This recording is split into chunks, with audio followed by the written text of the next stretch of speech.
El capítulo de hoy propone un recorrido a través de un patrimonio que expresa el valor social de la diversidad religiosa. Cada colectividad de inmigrantes trajo al país sus costumbres y sus creencias.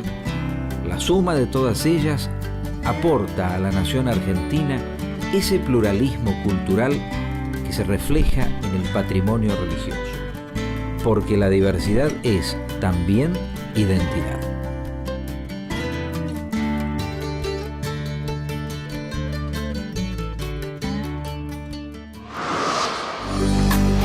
El doctor Roberto Bosca es especialista en temas de libertad religiosa y aspectos sociales de las religiones comparadas.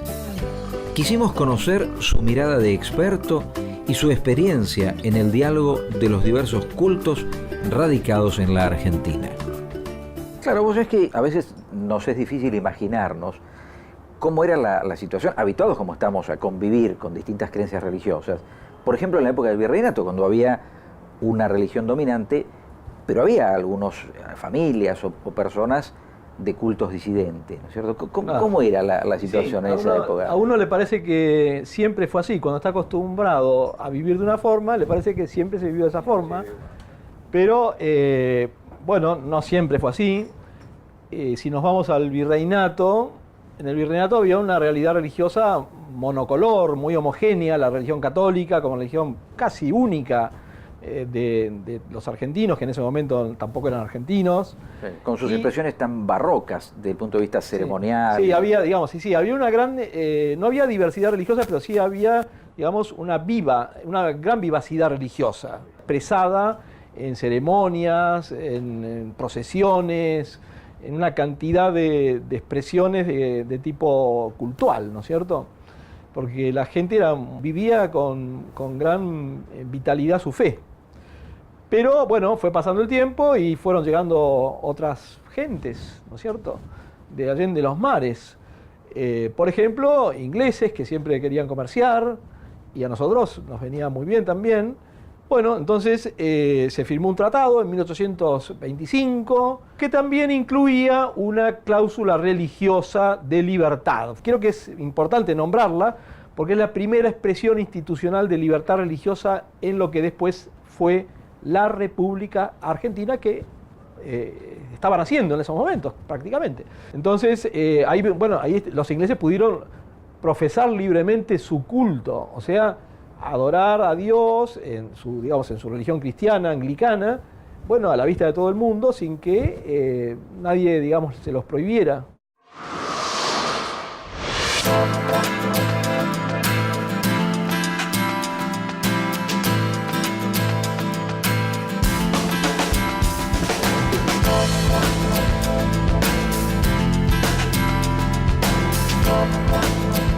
Y seguimos recorriendo los monumentos que expresan la enorme riqueza de la diversidad religiosa en la República Argentina. En este caso me encuentro en la zona bancaria de Buenos Aires, lo que popularmente llamamos la City de Buenos Aires. Estoy en el peristilo de la Catedral Anglicana de San Juan Bautista. Fue el primer templo anglicano levantado en América Latina y está acá, en la ciudad de Buenos Aires. Claro, este enorme peristilo de lenguaje neoclásico, mirá la escala, el tamaño. Vamos a mostrarte el interior de este templo, la espacialidad interior de este hermoso edificio. Así que acompáñame y lo vamos a ver por dentro.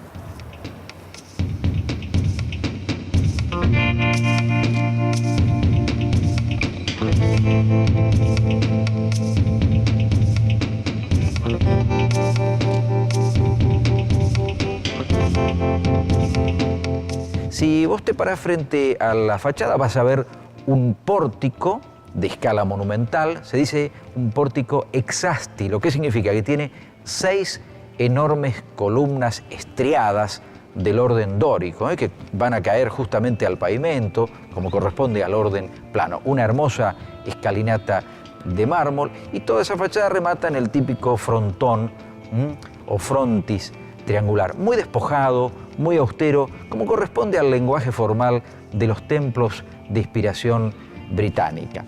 porque en general solemos pensar que la arquitectura protestante, especialmente de referencias británicas, se expresa en lenguaje neogótico.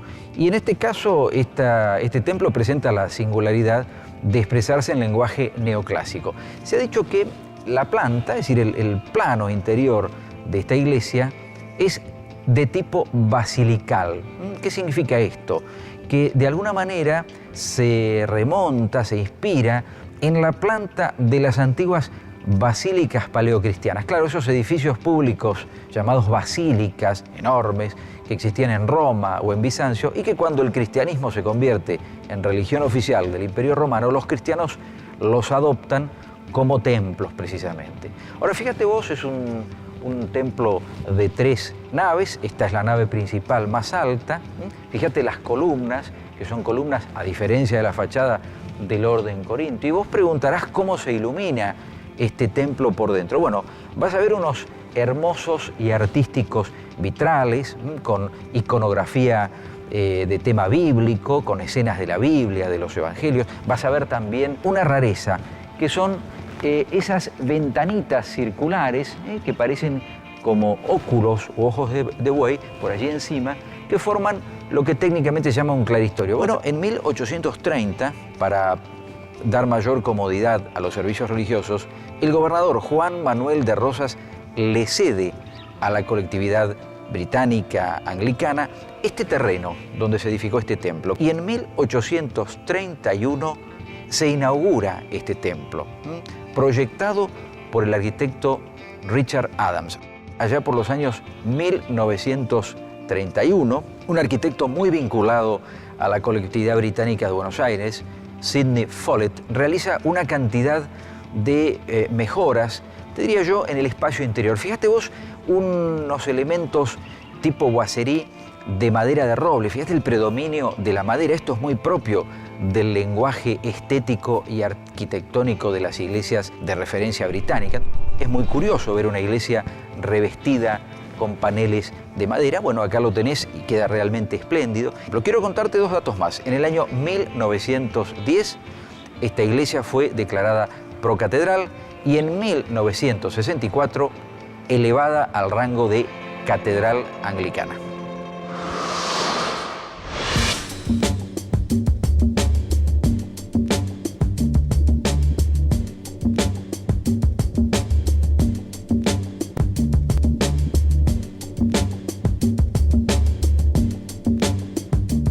Y antes de despedirnos del interior de este templo, de este monumento, quiero contarte una palabra acerca de este lugar tan central y tan focal del espacio sagrado de esta catedral anglicana. Estamos en el sector del presbiterio, con el altar, este magnífico altar que ves aquí. Y por detrás, en ese retablo, vas a ver aquí a mi derecha esta imagen de San Jorge con sus atributos patronales, la lanza, el escudo, el dragón. Vas a ver a mi izquierda otra magnífica talla, que es la imagen de San Juan Bautista, ya que es el patrono del templo. Y en el centro quiero que prestes atención a una verdadera rareza artística magníficamente ejecutada. Fíjate vos esta talla en madera que representa a Cristo que se levanta de entre los muertos, la resurrección de Jesucristo. Y la curiosidad es ese hueco que vas a ver que le da una dimensión y una profundidad distinta. Ves asomarse por detrás al ángel. Y como complemento de esta escena bíblica, si levantás la vista, el magnífico y hermoso vitral que representa la ascensión de Jesucristo a los cielos. Un poco este es el interior de la iglesia anglicana de San Juan Bautista. La riqueza histórica de este edificio, que como te digo es monumento histórico nacional, verás el esmero y el cuidado con que la comunidad anglicana lo mantiene, lo conserva, y no es un edificio muerto, no es un edificio que no se use, al contrario, es un edificio que sigue después de tantos años cumpliendo su función, que es dedicarse a la fe y al culto. En este caso, una expresión más de la diversidad religiosa en la República Argentina. Claro, los tiempos rivadavianos son tiempos que quedaron muy atrás en el tiempo, porque la gran inmigración, la gran oleada migratoria viene después de la caída de Rosa, ¿no es cierto? Sí. Con Sarmiento, Avellaneda, Roca, mediados y finales del siglo XIX. Y esta oleada migratoria trajo personas de distintos lugares de todo el mundo. Es inseparable, ¿no es cierto, Roberto, la idea de una libertad religiosa con la idea de un país que quiere inmigrantes de todas partes del mundo? Sí, de hecho, ya en los primeros textos constitucionales aparece esa idea, ¿no es cierto?, de la inmigración y de la libertad religiosa, pero unidas, ¿no? O sea, Juan Bautista Alberdi y otros grandes hombres que hemos tenido en nuestra historia, ellos veían, digamos, la necesidad de poblar la Argentina. Gobernar es poblar, frase emblemática de Alberdi, pero Alberdi decía, bueno, pero no podemos traer a alguien y no dejarle ejercer su religión, ¿no? O sea que venía una de la mano de la otra, ¿no? La libertad de inmigración con la libertad religiosa, la libertad de religión. Realmente fueron centenares y miles de personas en busca de mejor lugar para vivir. Bueno, y trajeron también, digamos, junto con su cultura, su religión y también las sinagogas.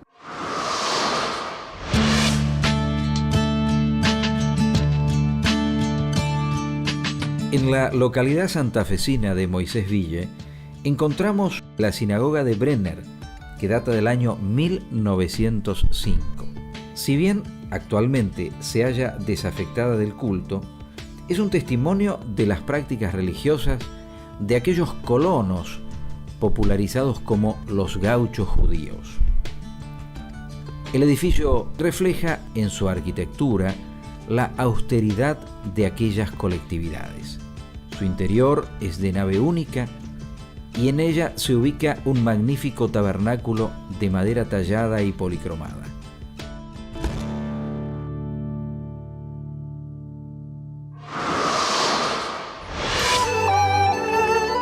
Hace ya muchos años, cuando el escritor Jorge Luis Borges regresó de un viaje al Japón, dijo en una conferencia: hay un jardín japonés aquí en Buenos Aires.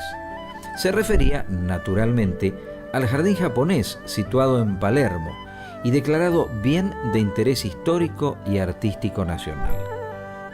Es, sin duda, una expresión patrimonial diversa y exótica que sintetiza no solo las ideas paisajísticas de la exquisita jardinería japonesa, sino también una visión metafísica y poética de la naturaleza y el cosmos. Categorías sintoístas y budistas confluyen en esta construcción natural y a la vez cultural que es el jardín japonés. Este jardín fue ofrendado por la colectividad japonesa e inaugurado en el año 1967 por los príncipes del Japón. Sus elementos adquieren un simbolismo estilizado: el portal, el ahuyenta jabalíes, los planos acuáticos y las rocas, el gamero, la linterna de piedra, la campana de la paz, el puente curvo o taikobashi, el puente en zigzag, la casa de té y, por supuesto, los característicos peces koi.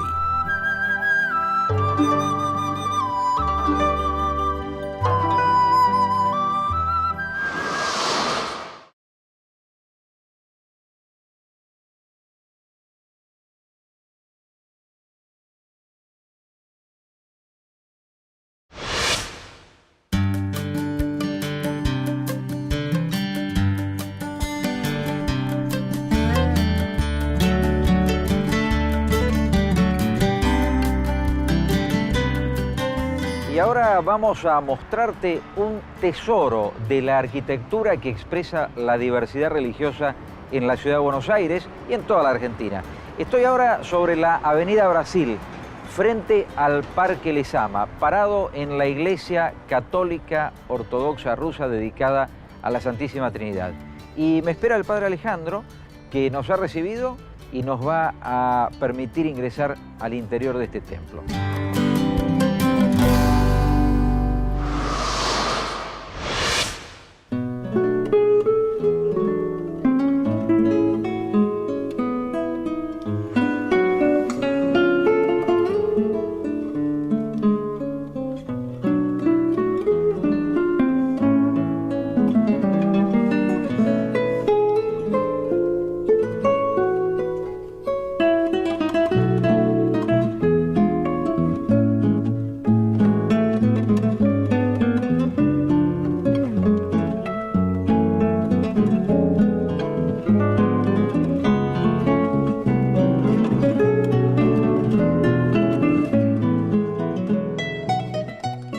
Y ahora estamos en el interior de este magnífico edificio que es Monumento Histórico Nacional, dedicado a la Santísima Trinidad, la Iglesia Católica Apostólica Ortodoxa Rusa, frente al Parque Lezama. Y ya que estamos dentro de este magnífico interior, este espacio sagrado, como estás viendo, vamos a contarte un poco de la historia de esta comunidad aquí en Buenos Aires. Claro, en la segunda mitad del siglo XIX, a finales del siglo XIX, esta Buenos Aires, que era una ciudad cada vez más cosmopolita, que recibía tremendos flujos inmigratorios, comienza a descubrir el valor de la diversidad cultural, lingüística, religiosa.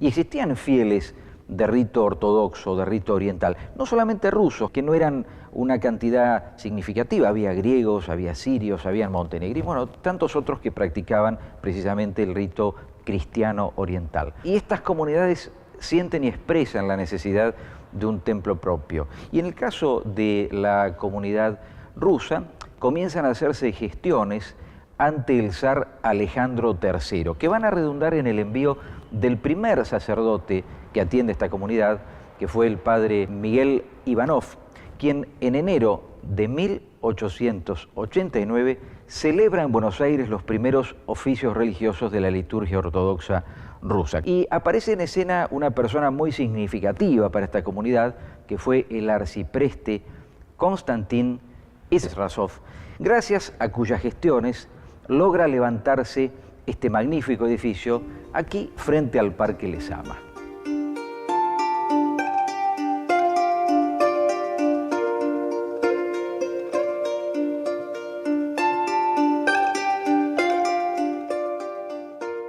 La palabra ícono es una palabra griega que significa imagen.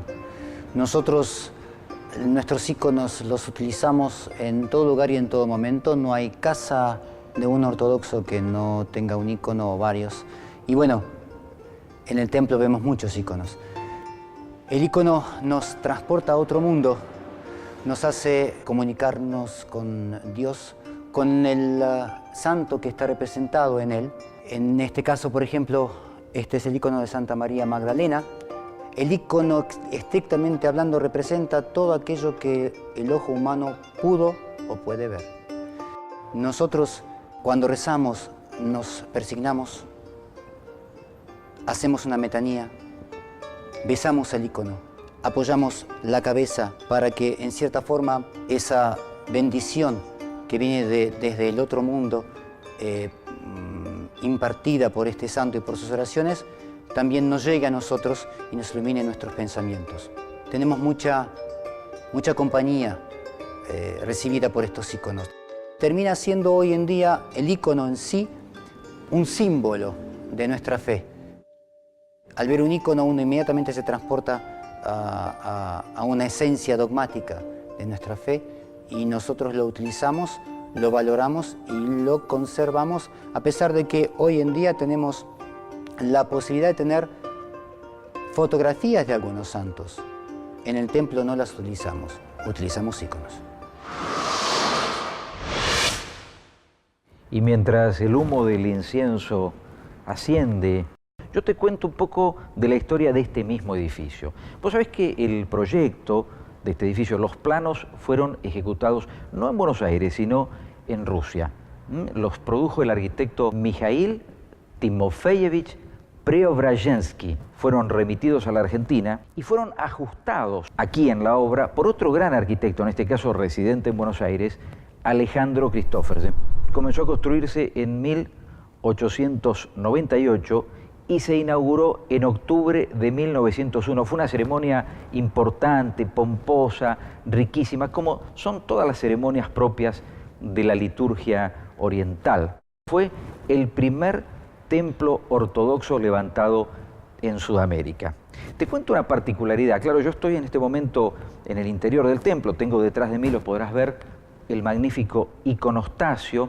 Este iconostasio, que sería algo así como el equivalente de los retablos en las iglesias romanas, realizado en cerámica de Ucrania. Fíjate vos que no es un cuerpo plano, tiene entrantes y salientes, tiene estos templetes con estas formas bulbosas muy parecidas a las cúpulas del exterior de esta iglesia. Y claro, otra particularidad que te quiero comentar es la orientación de la nave, porque yo lo que estoy teniendo delante de mí es el gran vitral, veo allí el escudo de la casa Romanov, pero la orientación de la nave está desplazada, no está sobre Brasil, mira al este, y vos preguntarás por qué este desplazamiento, porque las exigencias de la liturgia oriental imponen precisamente que la nave se oriente hacia el este. Nuestra comunidad, nuestra vida en comunidad, obviamente tiene su eje en el propio templo. Oficiamos congregados en el templo, de pie, parados, como se dieron cuenta, no tenemos bancos. Es nuestra forma de expresar nuestro respeto místico hacia el Creador. Generalmente venimos y confesamos, nos preparamos para la comunión por medio de la confesión y comulgamos en ayunas. Tratamos de abrirnos en cierta forma y ver, por ejemplo, lo que hoy en día pasa a nuestro alrededor y acompañamos a la comunidad con consejos, con ayuda, un plato de comida y por sobre todas las cosas, como fue desde el primer día hasta el día de hoy, rezando principalmente por el pueblo argentino que nos da acogida aquí y que con suma libertad nosotros podemos gozar de nuestra fe, nuestras costumbres y también transmitirse esa costumbre a nuestros hijos. Claro, esta especie de nueva mirada sobre los monumentos me trae la palabra que es un neologismo que se usa ahora también en la disciplina, que los monumentos son semióforos, son objetos portadores de un sentido, Sí. de un significado. En definitiva, el patrimonio es el conjunto de todos los semióforos que traen un significado para una sociedad determinada. Claro, claro. Y estos, digo yo, estos semióforos en una sociedad como la sociedad argentina, que en su maduración colectiva ha descubierto el pluralismo, porque en definitiva hemos descubierto que somos una sociedad plural, estos semióforos, digo que son los monumentos, deberían expresar precisamente la diversidad de esas pluralidades, ¿no es cierto? Sí, quizás estamos, hemos percibido poco que eso está. A veces, ¿no es cierto?, que nos ocurre que podemos ir a un lugar y no darnos cuenta de que hay algo ahí, porque pasamos distraídamente. Exacto. Quizás este es uno de los motivos por los cuales la Argentina es considerado un lugar de convivencia intercultural e interreligiosa, y los europeos y en otros, digamos, de otras realidades geográficas, les llama la atención que nosotros hayamos tenido esa convivencia que no ha existido en otros países. Claro, porque en otros lugares estas comunidades entran en conflicto frecuentemente. Sí, ha habido muchos conflictos, muchas cuestiones de convivencia, y la verdad que nosotros somos considerados en el mundo un lugar especial en ese sentido. Y yo creo que está bueno que se respeten las identidades, ¿no es cierto?, de cada cual, pero también ha habido una cierta, digamos, una cierta discriminación a personas de otras religiones para los cargos públicos o desde el punto de vista social, etc. Bueno, yo te agradezco por esta charla que hemos tenido, porque la verdad que nos ayuda a comprender un poco más. Yo también soy el que da las gracias porque me hiciste comprender que los monumentos históricos son una realidad viva, y eso lo entendí hablando con vos de estos temas. Muchas gracias. Gracias, Roberto. Y llegamos así al final de este capítulo acerca del patrimonio de la diversidad religiosa en la Argentina. Claro, finalmente hemos aprendido la lección de la diversidad. La Argentina es una construcción plural. Nos hemos enriquecido con el aporte de diversas culturas, diversos ritos, diversas tradiciones, diversas maneras de mirar el mundo y de practicar la fe. Ojalá que el patrimonio refleje cada vez más la variedad, la pluralidad de esta diversidad argentina. Porque ¿sabes qué?